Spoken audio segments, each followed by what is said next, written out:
আসসালামু আলাইকুম প্রিয় দর্শক, আপনাদেরকে দেখাচ্ছি আজকে যে বেগুন ক্ষেত।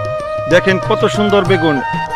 এই বেগুন ক্ষেত দেখেন কত সুন্দর হয়েছে। দেখেন এইদিকে দেখেন টমেটো, এই যে টমেটো চাষ করছে এখন।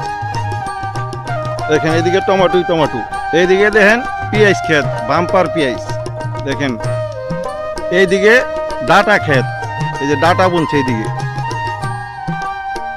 এইদিকে ওই যে বেগুন ক্ষেত লাগাইছে, এখনো বেগুন ধরে নাই, দুইটা একটা হপায় ফুল আসতে আছে। এই যে এইদিকে বেগুন, এই যে ছোট ছোট করা হপায় আইতাছে। এই যে এই পেঁয়াজ খেতে হাই আইছে পেঁয়াজের। ওই ট্রাক্টর দেখতে পাচ্ছেন, এই ট্রাক্টর দিয়ে চাষ করে। ওই যে ওদিকে লোকজন দেখতে পাচ্ছেন বেগুন খেতে কাজ করতেছে। ওই যে দেখেন কত সুন্দর টমেটো হয়েছে, দেখার মতো। শেখারনগর ইউনিয়ন গণেশরামপুর এলাকায় এত সুন্দর ফসল। এখন চকের মাঝে ফসলই ফসল, সারা চক ফসলে ভরা।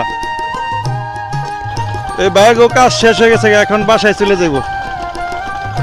আচ্ছা গেলাম গা ভাই, আসসালামু আলাইকুম। ধান খেতে পানি দিতেছে।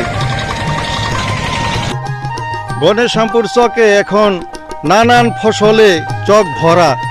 চকে আসলে মন খুশি হয়ে যায়, কৃষকও খুশি, সবাই খুশি। এত সুন্দর আল্লাহ ফসল দিছে, দেখার মতো।